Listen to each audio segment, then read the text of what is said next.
Hello, my name is Vanarati and this is what I read in October. In October I read a total of 4 books. I was very busy, as you can probably tell. By not reading, obviously, I was busy with other things, you know, I have a life. No, I don't. I don't have a life. Anyway, the first book that I read in October was The Outsiders, which I already talked about in my previous video.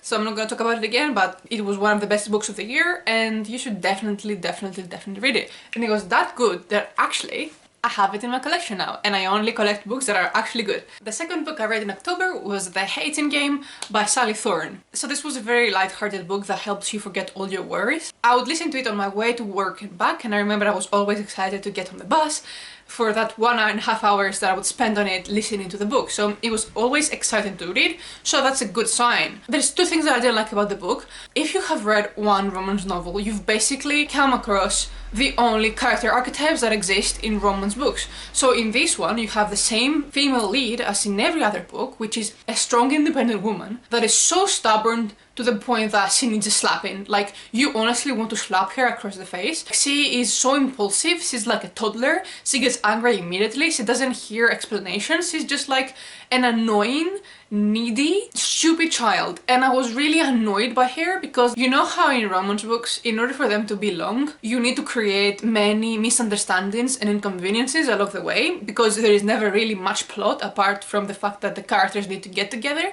So like all the obstacles that came into this relationship were because one of them was just not communicating properly. And I hate that. I hate that in books. Can we just have books with actual plot?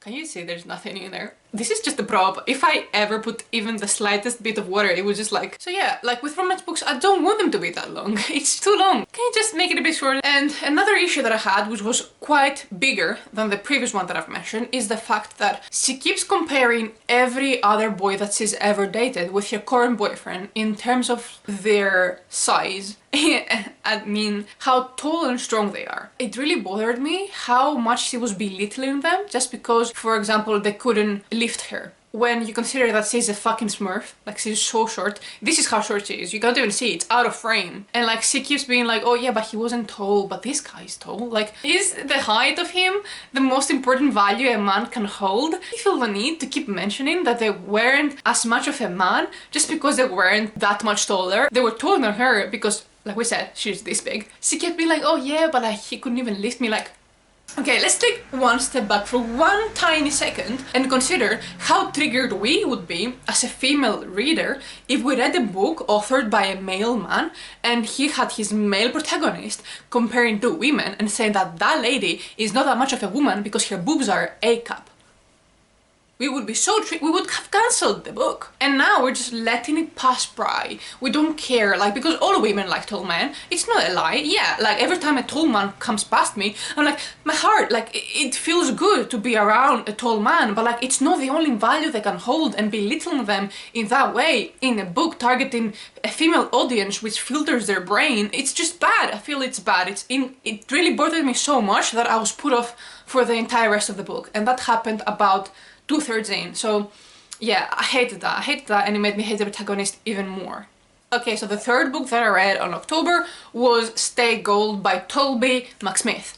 So this book is about a transgender boy, and I really wanted to find a good transgender story because I read The Cemetery Boys a month ago and I hated it. It was very poorly written, so I was like, okay, this is written by a transgender man, I hope this is good. And it was really bad. It was just badly written. I feel like there was a huge gap between the writer's skill and his actual passion for the transgender subjects. I feel like this book is just one rough draft that needed so much editing because there was nothing about it that made it feel like it was well written. Like, I've seen everybody complain about the contents of the book instead of the way that they were delivered. And that's an issue for me because the delivery is what always matters, because you can have a book that's literally like a pile of trash, but it can be so well written that you just enjoy the journey.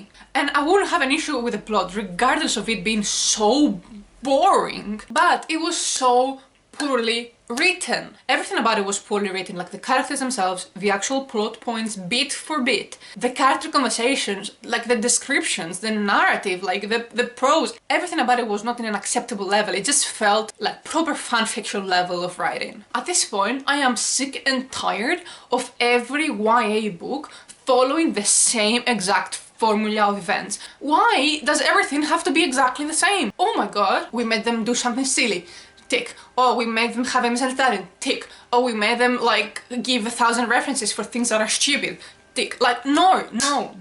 Oh my god, stop that. Stop it. And like the audiobook itself was so poorly made. Like, imagine they left in like the narrator having a phone notification, or left in like a conversation that was happening in the next room. Like it was poorly made, and it was such a struggle to finish it. and like it committed one of the like biggest crimes in literature, which is trying to compare itself with like a literary masterpiece. Okay, so the title of the book is Stay Gold, which is a reference to one of my darlings, The Outsiders. And the protagonist of Stay Gold is called Pony, which is a reference to Ponyboy, who is the protagonist of The Outsiders. The audacity that a book needs to have in order to dare compare itself and its stupid, shallow things against a literary masterpiece, mind-blowing. I was offended. How dare they? Honestly. Then I started reading A Darker Shade of Magic by V.E. Schwab, who is a brilliant writer. She is so skilled. Like, you can read one random paragraph from her book and compare it to like the best paragraph of like these trashy books that I talked about, and you can tell the difference between what I mean good writing and bad writing. Like, you can obviously clearly see the difference. Anyway, so I started reading her book, and because it's high fantasy, I kept getting lost. Like, my brain is not very analytical, so every time there is a fantasy book, I just like really, it's blurry in my brain, but it was so well written. But I had to pause the book and put it aside for a little while, because the final book of one of my favorite series ever, the Green Creek series, was just released, which was Brothersong by T.J. Klune. T.J. Klune can write. He can write so well. His words are so lyrical, so poetic. It's like music to your ears. The narrator is Kurt Grace, who is one of the best audible narrators I've ever come across. Phenomenal. It's such a long book, you never lose interest. The romance is beautiful, it's heartwarming, but my favorite element of this book was the relationship between two of the brothers. Your heart feels so much pain. It's one of the best family relationships I've ever read. It's so nurtured and so well developed and so deep and meaningful. My heart was in so much pain from like the first 10 minutes of the audiobook. Like, you really feel all the feels with this series, and it's always like that. Every book follows a different set of characters from the same family, and it's always a love story, and it's always gay, and it's always so beautifully written. And this book has this amazing aspect of word repetition, and every time that it gives you those words, like every book has unique words, but this one, it was so, oh my god, it was so truly beautiful. It was so beautiful. I loved reading it so much. It was such a joy, and what a great and emotional finale to the final book of this series. This is a series done well. Every single book is equally good. I mean, the first one is the one that everybody seems to get more emotionally attached, me included, because it's the first one. Oh my goodness, the love I have for these characters is incredible. You are so worried about who's gonna die and how they're gonna die and how is it gonna be. Like, I cried. I literally cried reading this book. It was perfect, and I would 100% recommend you reading this series, because T.J. Klune is just an incredible writer. He's just phenomenal, and oh my god, I loved it so much. Okay, so these were the books that I read in October. Actually, this is the second time that I'm filming this video, because all of my files got corrupted. And another wonderful thing that happened to me is the fact that my phone broke completely. It's not working at all. For a week now, I've been without a phone. But you know what's the funny part? Like, the irony of this whole thing? So my phone, you know, it's broken. So the screen is completely pitch black. But the actual phone itself is still working and it keeps not running out of battery, which means I can hear the sound notifications throughout the whole day without knowing who it is or without being able to reply. And I'm at work and I know I'm like, oh yeah, I'll be able to check the computer in 14 hours. It could be an emergency. I'm like, who knows? Somebody might die. I won't know. I'm sorry if this video was a bit sad or not the correct mood, but it's the second time I'm filming it and I'm supposed to be sleeping in like, 2 hours, but obviously I'm not going to because I have to edit the shit. So yeah, I hope you enjoyed it.